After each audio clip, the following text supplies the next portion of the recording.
Moving on to the co-main event, and I can't fucking wait for this fight. This is probably the fight. I don't know, man, because DC and Stipe is going to be crazy. But Nate Diaz versus Anthony Pettis in the co-main event is going to be a war. I feel like Pettis is one of the flashiest guys on the feet. Diaz is a great fucking boxer. They both have incredible jiu-jitsu, both off their back end. You know, especially Pettis has underrated jiu-jitsu. He gets so many guys off his back. Ben Henderson, Michael Chiesa, just to name two right off the top of my head. His jiu-jitsu is very underrated. He's very good there, but so is Diaz. So it's like everywhere that this fight goes, it's going to... And the thing about Diaz is Diaz likes to push a pace. So and in order for Pettis to not get beat up, he's going to have to return fire. Like, you can't just let Diaz sit there and hit you. I think just by the nature of Diaz's style, this is going to be an exciting fight. Here's my thing, though. Have you ever seen Nate Diaz get broken in a fight? Like, broken. Like, he doesn't want to fight anymore? Here's another thing that I want to ask you. And this is no disrespect to Anthony Pettis. Because Anthony Pettis has accomplished some amazing things. He was on the Wheaties box, you know? I mean, he's an incredible athlete, and he's a great fighter, and he's knocked out... I mean, some of his knockout of Wonder Boy, highlight reel. His knockout of Benson Henderson, highlight reel. He's incredible.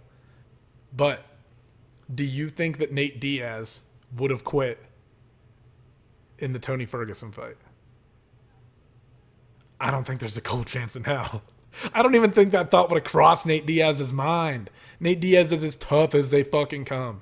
I think that what you have to do, Pettis, you can break Pettis. I hate to say, like, I don't mean that in a disrespectful way, but like, I think you can break his will a little bit. You saw it against Poirier. You saw it against RDA. You saw it against Ferguson. It's like, if you got to drag him into deep water, and I just think that when it gets into deep water, and like if Diaz pushes a fast pace the entire fight, I think he'll break Pettis down. I think if I was placed, I'd be putting my money on Diaz based on toughness. I don't think Pettis is going to be able to get him out of there. If he does, it's going to be some by spectacular, like, highlight reel fashion hit. I don't think it'll be him putting the pressure on Diaz and landing, like, cumulative strikes that knock him out. I think it'll be vice versa. And I think you're going to see Nate Diaz get Anthony Pettis out of there in the third round or win a decision just by beating him up. That's what I honestly think. I just think that Diaz is going to just bring it, and Pettis might be able to hit him with some stuff, but Diaz isn't going to give a fuck. And like I said, good luck breaking one of the Diaz brothers' wills. It just doesn't happen. Like, you gotta kill them. I feel like if you were gonna fight Nate Diaz and, like, you know, he's never gonna quit, ever.